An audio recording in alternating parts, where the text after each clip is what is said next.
नमस्कार, India voice देख रहे हैं आप। आपके साथ मैं हूं स्वीटी दीक्षित। दांव पर साग कौन बनेगा सरताज। जी हां, दूसरे चरण की वोटिंग हो रही है। ऐसे में हम जानकारी आप तक पहुंचा दें कि छत्तीसगढ़ में दूसरे चरण में चुनाव है।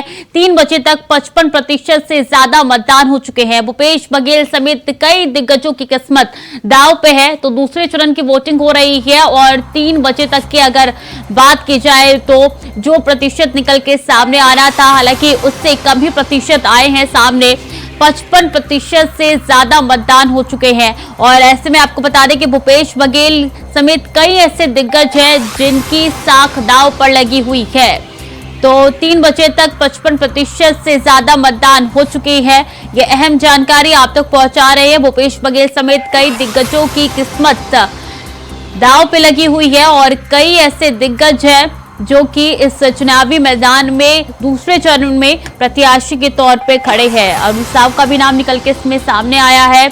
और बता दें, खुद मुख्यमंत्री और उप मुख्यमंत्री की भी किस्मत इस बार ईवीएम में कैद होने जा रही है, जिसका नतीजा 3 दिसंबर को निकल के सामने आएगा। ओम प्रकाश चंद्राकर ज्यादा जानकारी के साथ जुड़ चुके हैं स्टेट हेड। ओम प्रकाश जी, देखिए 55% तक मतदान हो चुके हैं। क्या खबर निकल के सामने आ रही है पोलिंग बूथों से? देखिए, फिलहाल पोलिंग बूथों में अभी भीड़ की स्थिति तो बनी हुई है। अभी हम धमतरी जिले के उस विधानसभा क्षेत्र में हैं जो कुरुद कहलाता है और उस कुरुद विधानसभा क्षेत्र के पोलिंग बूथ में हम हैं।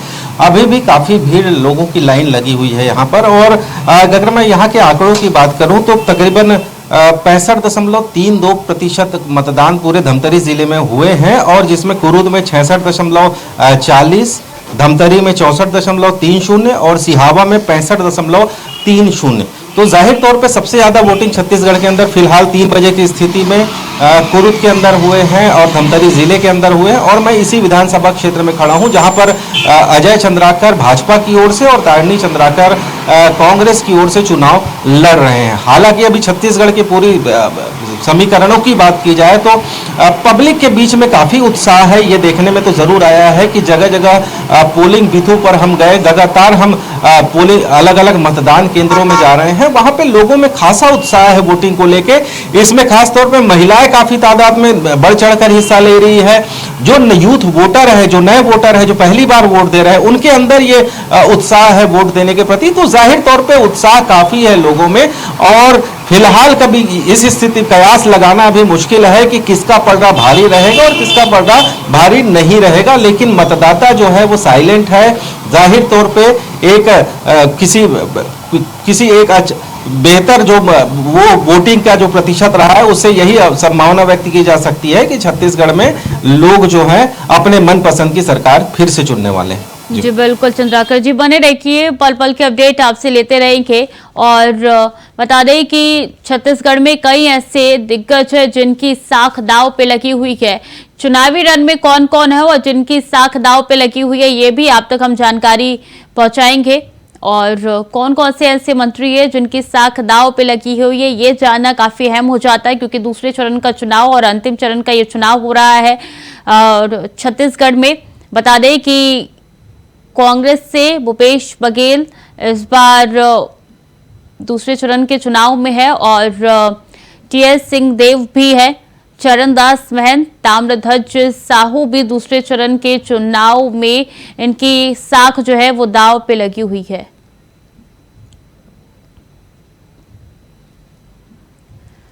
तो छत्तीसगढ़ में दूसरे चरण का रन है और ऐसे में छत्तीसगढ़ में वोटिंग हो रही है। तो ये तमाम वो दिग्गज है जिनकी साख दांव पे लगी हुई है। बता देते हैं आपको, भूपेश बघेल, टीएस सिंहदेव, चरणदास महंत, ताम्रध्वज साहू, ये वो दिग्गज है जिनकी साख दांव पे लगी हुई है। दूसरे चरण में ये प्रत्याशी जो है अलग अलग जगह से खड़े हैं।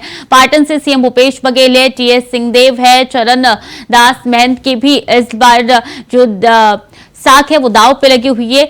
तो बता दें कि कांग्रेस के ये वो बड़े दिग्गज है जिनके लिए काफी जरूरी है कि चुनाव जीते, अगर अपनी साख इनको बनाए रखनी है तो भूपेश बघेल जो कि सीएम है, डिप्टी सीएम का नाम भी है, रविंद्र चौबे वो कांग्रेस से प्रत्याशी खड़े हैं, मरजीत भगत कांग्रेस से प्रत्याशी है, डॉक्टर शिव कुमार भी कांग्रेस से ही खड़े हैं और अनिला भेड़िया का नाम भी निकल के सामने आ रहा है। तो ये वो तमाम दिग्गज है जिनके साख दांव पे लगी हुई है और काफी जरूरी है कि ये प्रत्याशी जो है वो अपने चुनाव को अपने क्षेत्र को बचाए रखे, इसके लिए इन्होंने काफी कोशिश भी की थी। ना सिर्फ कांग्रेस बल्कि बीजेपी पूरी कोशिश कर रही है कि इस बार जो है वो अपने तमाम प्रत्याशियों को जिताए और इसलिए एक के बाद एक स्तर में चुनाव प्रचार किया जा रहा है। अलग अलग तरीके से लगातार वोट को लुभावने में लगे हुए हैं। तो छत्तीसगढ़ में दूसरे चरण की वोटिंग जारी है, जहां दिग्गजों ने वोट डाले हैं और पहली तस्वीर हम आपको दिखाएंगे कि जहां जहां दिग्गजों ने वोट डाले हैं, कई ऐसी तस्वीरें हैं जो आप तक पहुंचाएंगे।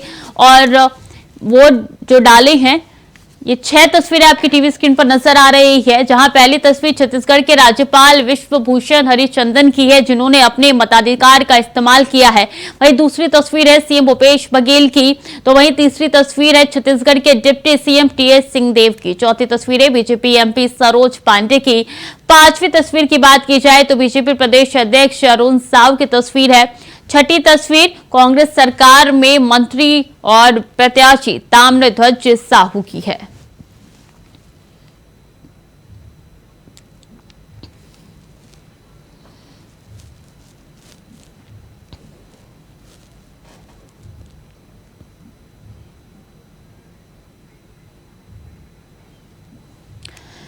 बलौदाबाजार से प्रदीप महेश्वरी इस बीच हमारे साथ जुड़ गए हैं। प्रदीप, क्या यहाँ पे भीड़ नजर आ रही है जिस पोलिंग बूथ पे आप इस वक्त उपस्थित है? मैडम, ये बहुत ही संवेदनशील पोलिंग बूथ है। भारतीय जनता पार्टी अधिकारी सब इसको बाहर निकाल दे रहे हैं और हम से बाहर खड़े होकर मतदाताओं से बातचीत करना चाहते हैं। आज अपना मतदान जा रही है। आज पहली बार बताइए हम हमेशा मत का अपने मत का करते हैं। आप कैसी सरकार चाहते हैं? हम बहुत अच्छी सरकार चाहते हैं, हमारे भला हो और हमारा बलौदा बाजार भी आगे। देखिए,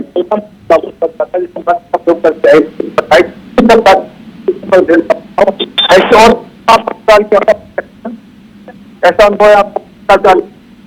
जैसे सरकार चाहती है ऐसे देखिए, यहाँ पर बहुत होगा, बहुत हुआ था, इसी कारण हमको बाहर निकाल दिया गया और महिलाएं महापौरों से भाग लें। ऐसी कुछ और कार्यकर्ता हमारे पास कि आज ऐसा माहौल आप देख रहे हैं, तो आप सब कैसा माहौल है? आप का माहौल बहुत तनावपूर्ण है। सामने जो है गलत लोगों को कराना चाहती है और जो आना चाहती है वो कर रही है। उन्होंने बताया कि लोग करते हैं और बहुत ज्यादा तनाव है। ऐसी महिला बात करते हैं, आप यहाँ का तो माहौल देखते हैं, कैसा महसूस हो रहा है? बहुत अच्छी। आप समय मतदान करने के आप कर रहे हैं और बहुत सारी महिलाएं हैं और भाजपा को सभी तो यहाँ पर अपने आप कभी तक मतदाता और जी बिल्कुल प्रदीप, लोगों का उत्साह भी नजर आ रहा है। पोलिंग बूथ पे इस वक्त मौजूद है, बने रही हमारे साथ, दोबारा आएंगे, आपका रुख करेंगे और अभी दिखा रहे हैं तस्वीरें बलौदा बाजार की, किस तरीके से वोटिंग हो रही है। प्रदीप लगातार हमारे साथ सुबह से बने हुए हैं और पल पल की अपडेट, पल पल की जानकारी दे रहे हैं। वहीं दिग्गजों ने वोटिंग के बाद क्या कुछ कहा, आइए आपको सुनवाते हैं। नहीं, अच्छा परसेंटेज है, आप पता करें, कहीं कहीं 30-40% हो गया, बहुत बढ़ गया। तो अजीत जोगी के आने से क्या लग रहा है? अजीत जोगी तब अमित जोगी उनके बेटे। यहाँ मामला एक तरफा है, किसी लड़ाई उड़ाई नहीं है, क्योंकि यहाँ के ये लड़ाई जो है वो यहाँ के कांग्रेस के कार्यकर्ता, यहाँ के किसान, यहाँ के मजदूर, यहाँ महिलाएं, युवा सब लड़ाई लड़ रहे हैं। Casting vote is the democratic right of every citizen of the country. Democracy demands that all citizens should exercise their rights, and by that they prefer what sort of government they want in the state or the center.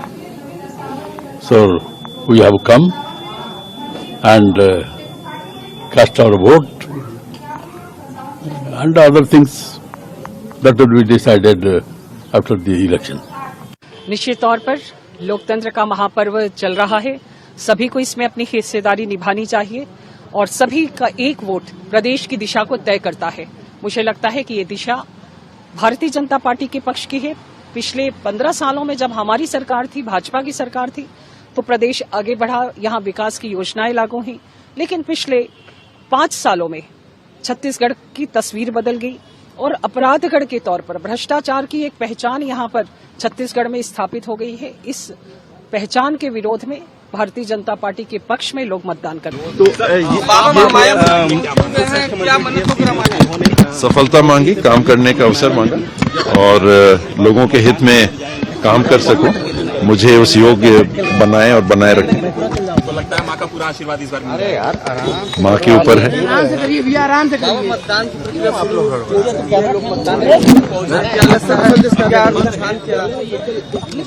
जितनी report आई है positive आ रही है, काफी positive आ रही है। लोकतंत्र में मतदान का अधिकार ही सबसे बड़ा अधिकार है और मतदान के माध्यम से देश और प्रदेश का तकदीर और भविष्य तय होता है। अपने सपनों के अनुरूप अपने प्रदेश और देश को लेकर जा सकते हैं मतदाता और इसीलिए मैं सभी से आग्रह करता हूं कि मतदान करने अवश्य जाएं और दूसरों को भी मतदान के लिए प्रेरित करें। तो दूसरे चरण का चुनाव हो रहा है और ऐसे में बता दें कुछ ऐसे इलाके जहां पे 3 बजे तक ही चुनाव हुआ था और इस बार स्थिति काफी रोचक नजर आ रही है। जगह जगह की तस्वीरें हम आप तक पहुंचा रहे हैं, जानकारी भी आपको दे रहे हैं। ओम प्रकाश चंद्राकर लगातार हमारे साथ स्टेट हेड बने हुए हैं। ओम प्रकाश जी देखिए, इस बार मुकाबला काफी दिलचस्प है। बीजेपी भी पीछे नहीं हट रही है, सत्ता की कुर्सी उनको भी चाहिए और आम आदमी पार्टी जहां चुनाव प्रचार उन्होंने छत्तीसगढ़ में 1-2 किया था, अरविंद केजरीवाल को चुनावी मैदान में उतरे थे, लेकिन आज के दिन वो कहां नजर आ रहे हैं? देखो सिटी, दोनों ही दल जो है, चाहे वो भाजपा की बात करूं या फिर कांग्रेस की बात करूं, दोनों ही दलों ने अपनी पूरी ताकत झोंक दी है। अभी से नहीं, पिछले पहले चरण का चुनाव हुआ उसमें भी और ये दूसरे चरण का जो चुनाव हो रहा है उसमें भी दोनों ही दलों ने पूरी ताकत झोंक दी है। दोनों के अपने दावे हैं, कोई कहता है कि हम चुनाव जीत रहे हैं, कोई कहता है हम चुनाव जीत रहे हैं। इसके बीच जो जनता की जो खामोशी है ये बहुत कुछ बयां कर रही है। ये साफ है कि जनता के मन में क्या चल रहा है कोई नहीं जान सकता। इसका फैसला तो 3 तारीख को जब मतगणना होगी उसके बाद ही फैसला समझ में आ सकता है। लेकिन हम यही कह सकते हैं कि जनता के बीच में काफ़ी उत्साह है वोटिंग के प्रति। यदि हम तीसरी या चौथी पार्टियों की बात करें छत्तीसगढ़ के अंदर, फिलहाल कोई संभावना छत्तीसगढ़ के अंदर ना आम आदमी पार्टी की नज़र आ रही है, ना ही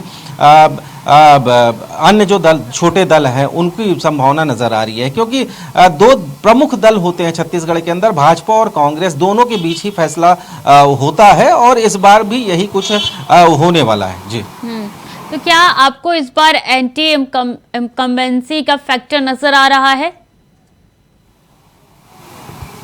नहीं स्वीटी, जिस हिसाब से हमने लोगों से बात की, जगह जगह हम गए, तो उनका यही कहना था कि हम मुद्दों को लेकर वोट करेंगे। कहीं भी कोई एंटी इनकम्बेंसी या फिर सत्ता विरोधी लहर का कोई फिलहाल संभावना नजर नहीं आ रही है, ना ही दिखाई दे रही है, क्योंकि जिस तरह से भूपेश बघेल ने पिछले 5 सालों में काम किए हैं, लोगों को भूपेश बघेल का चेहरा पसंद है। लेकिन कुछ स्थानीय जो मुद्दे भी हैं वो हावी हो रहे हैं उनके मन में, जनता के मन में जो कुछ स्थानीय मुद्दे हैं वो हावी हो रहे हैं। तो जाहिर तौर पे ये जो चुनाव है, बड़े बड़े राजनीतिक विश्लेषक भी इस चुनाव में कुछ भी कहने से बच रहे हैं, क्योंकि एक अप्रत्याशित रिजल्ट की उम्मीद लगभग सभी लोग जता रहे हैं। तो ओम प्रकाश जी, अभी जब चुनाव संपन्न हो जाएंगे तो क्या लगता है कांग्रेस किसको सीएम बनाएगी? क्या फिर से सीएम भूपेश बघेल ही आएंगे या टीएस सिंहदेव का जो बयान निकल के सामने आया वो कोई इशारा था? देखिए स्वीटी, ये कहना अभी फिलहाल काफ़ी जल्दबाजी हो जाएगी कि यदि कांग्रेस जीतती है तो किसको सीएम बनाएगी, भाजपा जीतती है तो किसे सीएम बनाएगी। अभी फिलहाल दोनों ही पार्टियों का फोकस, चाहे वो आला नेताओं का फोकस हो, पूरी तरह से चुनाव जीतने में है। उसके बाद विधायक दल की बैठक होगी, उसके बाद अपना नेता चुना जाएगा, उसके बाद ही तय होगा कि सीएम किसको बनाया जाएगा। लेकिन फिलहाल स्थिति यही है कि हम छत्तीसगढ़ के अंदर मोदी वर्सेस भूपेश बघेल, ये चुनाव में पूरे चुनाव प्रचार के दौरान, पूरे चुनाव अभियान के दौरान मोदी वर्सेस भूपेश बघेल, ये दोनों का चेहरा ही सामने रहा। एक तरफ भाजपा मोदी के जो योजनाएं चलाई हैं, मोदी ने जो काम किए हैं इतने सालों में, उसको लेके जनता के बीच जा रही है। दूसरी तरफ कांग्रेस के जो नेता हैं वो भूपेश बघेल द्वारा चलाए जा रहे योजना हो चाहे गारंटी हो, तमाम जो चीज़ों को लेकर कांग्रेस जो है वो जनता के समक्ष जा रही है। जी। और इस बार जो चुनाव है वो काफी दिलचस्प भी है और सीधी टक्कर इस बार देखने को मिल रही है सुधाकर जी। तो क्या लगता है, अभी बढ़ चढ़कर महिलाएं भी हिस्सा ले रही है इस चुनाव में? जी बिल्कुल सिटी, जिस तरह से हमने देखा कई पोलिंग बूथ में महिलाओं की स्थिति काफ़ी, मतलब तादाद जो है काफ़ी अच्छी रही है। और उसके मुकाबले अगर देखा जाए तो पुरुषों की संख्या उस वक्त पे जब हम गए तो काफ़ी कम रही है। तो इसका सीधा मतलब यही है कि महिलाएं जो है बढ़ चढ़कर इस चुनाव के त्यौहार में अपना हिस्सा दे रही है, अपना योगदान दे रही है। इसके अलावा जो यूथ वोटर है, चाहे वो महिलाएं हों या फिर वो पुरुष हो, दोनों ही जो नए वोटर हैं जो पहली बार वोट दे रहे हैं, उनके अंदर भी ये उत्साह देखिए, क्योंकि एक उत्साह होता है कि पहली बार वोट दे रहे हैं। और उनसे हमने चर्चा भी किया, ऐसे यूथ वोटर से भी हमने चर्चा की। उनका वही कहना है सीधा सीधा, हम सरकार देख के या फिर पार्टी देख के वोट नहीं देंगे, हम प्रत्याशी देख के वोट करेंगे। तो जाहिर तौर पे प्रत्याशियों की छवि और दूसरी तरफ पार्टी द्वारा किए गए घोषणा, ये तमाम जो मुद्दे होंगे जो हावी रहेंगे इस बार के चुनाव में, और रिजल्ट को यही मुद्दे ही प्रभावित करेंगे। जी बिल्कुल चंद्राकर जी, आप बने रहिए। इस बीच हमारे साथ प्रदीप माहेश्वरी भी हमारे साथ जुड़ गए हैं बलौदा बाजार से। प्रदीप जी, क्या यहाँ पे महिलाओं का उत्साह भी उतना नजर आ रहा है जितने बाकी पोलिंग बूथ पे बढ़ चढ़ कर हिस्सा ले रही हैं? जब से मोदी की गारंटी घोषणा पत्र लागू हुआ भाजपा का, तब से महिलाएं बड़ी संख्या में भाग ली है और बड़ी लग के वोट डाल रही है। इसका मतलब है कि इससे संदेश जाता है कि मोदी की गारंटी होने के साथ ही कुछ चुनाव में परिवर्तन होना बिल्कुल दिखता है। कांग्रेस भरोसा बता रहा है कि वो आ रही है, लेकिन यहाँ पर मतदाता बहुत मौन है और उसकी मौन स्थिति ही यह समझ में आता है कि सरकार जैसे भी उनका गुस्सा दिखता है। वैसे यहाँ पर आप देखेंगे कि अभी भी देखेंगे कितनी बड़ी लाइन है, मात्र अभी 30 मिनट बस बचा हुआ है मतदान को, और अभी महिलाओं की लाइन लंबी और अभी मतदाता अभी आ रहे हैं यहाँ पर डालने के लिए। तो इसलिए ऐसा लगता है कि परिवर्तन या कुछ चमत्कारी निर्णय होने जा सकता है छत्तीसगढ़ विधानसभा में। और वैसे यहाँ पर बलौदा की दोनों प्रत्याशी नए हैं, दोनों ही परिपक्व राजनीति में, कोई किसी से कम नहीं है। तो बलौदा बाजार के दोनों प्रत्याशी भाजपा और कांग्रेस के बीच कांटे की टक्कर दिखाई दे रही है। ऐसे हम कुछ प्रत्याशी यहाँ पर हमारे मतदाता वोट डाल क्या है, आपको कैसा लगा? आज महापर्व है मतदान, आज का माहौल बहुत अच्छा है और लोग बढ़ चढ़ के हिस्सा दे रहे हैं और काफी संख्या में मतदान हो रहा है, 70 से ज्यादा जाएगा। और मेरे हिसाब से तो बहुत ऐसा माहौल दिख रहा है कि जो मोदी जी का जो कार्य से जनता जो है वो भाजपा को ही वोट ज्यादा डाल रही है, ऐसा प्रतीत होता है। क्योंकि मोदी जी ने पूरा विश्व में नाम कमाया है, भारत में भी बहुत अच्छे काम किए हैं, मोदी जी के नाम से ही हम सिर्फ बता दूं कि 2 दिन पहले यहाँ पर असम के मुख्यमंत्री हेमंत बिस्वा से आमसभा हुई थी, जिससे बड़ी संख्या में लोग आके और उन्होंने ऐसा भाषण दिया था कि यहाँ पर बहुत सारा परिवर्तन देखने को मिलता है। ऐसे कुछ और भी है, मैं आपसे परिचय कराना चाहता, आप भी और क्या बोलना चाहेंगे? जी आप ठीक है प्रदीप, यहाँ पे आप लगातार जानकारी हम तक पहुंचा रहे हैं। तो क्या लगता है इस बार परिवर्तन की लहर देखने को मिल सकती है? कहा जा सकता है, विश्वास से उत्साह नहीं दिख रहा है, मतदाता बहुत मौन है। और जब हाँ कांग्रेस को भी हाँ बोलता है, भाजपा को भी हाँ बोलता है, किसी होते हुए कई महिलाओं से पूछा था तो उन्होंने बताया था कि हम मोदी जी को वोट दे रहे हैं। उनको ये नहीं मालूम था कि छत्तीसगढ़ की विधानसभा चुनाव में हम बिहार को चुन रहे नहीं, वो मोदी जी को चुन रहे हैं। ठीक है प्रदीप जी, लगातार आप तस्वीरें पहुंचा रहे हैं, बहुत बहुत शुक्रिया आपका तमाम जानकारियों के लिए।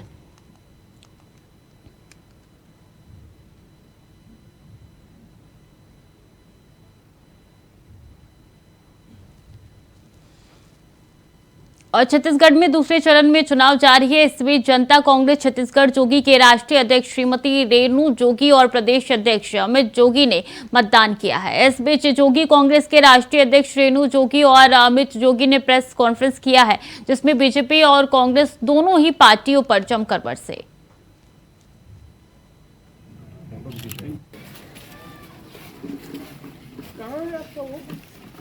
अरे कुछ तो फैसले ऐसे रहने चाहिए जो छत्तीसगढ़ की धरती में छत्तीसगढ़ की जनता ले ले। ये लोग सब अपने ही फैसले कर लेंगे, थोप देंगे कि हमको। मैंने जब पहले चरण का मतदान हुआ, मैंने कुछ नेताओं को सुना कि हमको 24 सीट हम जीत रहे हैं, जब 20 सीटों पर ही मतदान हुआ। तो ये सब जो है, ये इस पर मैं नहीं जाता हूँ। 3 तारीख को ऐतिहासिक जनादेश छत्तीसगढ़ को मिलने वाला है। दिल्ली के नेता नहीं, छत्तीसगढ़ के बेटे और बेटी इस सरकार को चलाएंगे। आप बारे में तो नहीं कह सकती, परंतु अपने कोटा विधानसभा के बारे में कहूँगी। मैं यहाँ की बहू, बेटी, अब बड़ी बहन या माँ तुल्य बन गई हूँ। तो आशा करती हूँ कि यहाँ की जनता मेरे 17 वर्षों के कार्य को देखकर मुझे अपना पूरा आशीर्वाद देगी और मुझे अवसर देगी कि मैं पुनः उनकी सेवा कर सकूं और योगी जी के सपनों को साकार कर सकूं। संतोष नामदेव हमारे साथ जुड़ चुके हैं ज़्यादा जानकारी के साथ। संतोष, किस पोलिंग बूथ पे आप मौजूद हैं और क्या वहाँ पे उत्सुकता नजर आ रही है? किस तरीके से वोटर्स पहुँच रहे हैं? देखिए, अभी मैं मिश्री देवी स्कूल पोलिंग बूथ पे हूँ, जहाँ पे कोटा विधानसभा क्षेत्र का ये बूथ है और यहाँ लगभग वोटिंग समाप्त होने को है। इक्का दुक्का लोग ही नजर आ रहे हैं और लगभग यहाँ पे 43% मतदान यहाँ पे अभी हो चुका है। जी तो अब से कुछ ही देर में वोटिंग की प्रक्रिया खत्म होने जा रही है, तो क्या महिलाओं की संख्या आपको बढ़ी हुई नजर आ रही है या पुरुष की तादाद ज्यादा है? देखिए, उत्साह तो महिला और पुरुष दोनों में ही नजर आ रहा है और अभी कुछ समय पहले तक यहाँ पे महिलाओं और पुरुषों की संख्या काफी थी, लेकिन अभी भी महिलाएं कुछ आ रही हैं और कुछ पुरुष भी आ रहे हैं, लेकिन अभी गति थोड़ा धीमी हो गई है और एक तरह से अगर देखा जाए तो परसेंटेज भी काफी कम नजर आ रहा है। तो यह नहीं कहा जा सकता कि उत्साह है, क्योंकि उत्साह अगर होता तो कम से कम 60-65% अभी तक पहुंचने की संभावना रहती। जी, तो कौन से ऐसे मुद्दे हैं जिनको ध्यान में रखकर वोटर्स वोट करने के लिए जा रहे हैं? देखिए, कोटा विधानसभा क्षेत्र की अगर बात करें तो मुद्दे यहाँ पे बहुत सारे हैं, क्योंकि पिछले 1 साल से जो ट्रेनों का परिचालन बंद हो गया था, लोगों को काफी परेशानी हुई थी। तो वह भी एक मुद्दा है कि लोगों को जो परेशानी हुई और सांसद जो है यहाँ के अरुण साहब, उन्होंने भी कोई ऐसा ध्यान नहीं दिया जिसके लिए, तो यह भी एक बहुत बड़ा मुद्दा है। और दूसरा मुद्दा यहाँ बेरोजगारी का है। विगत 15 वर्षों से शिक्षित लोगों के लिए, शिक्षित नवयुवकों के लिए किसी भी सरकार ने कोई भी ऐसे कदम नहीं उठाए थे, तो यह भी एक बहुत बड़ा मुद्दा है। जी बिल्कुल संतोष, बहुत बहुत शुक्रिया आपका तमाम जानकारी के लिए। ओम प्रकाश चंदाकर जी भी हमारे से जुड़े थे, आपको भी बहुत बहुत धन्यवाद तमाम जानकारियों के लिए। तो फिलहाल के लिए बुलेटिन में इतना ही। खबरें लगातार जारी है, देखते रहे इंडिया वॉइस।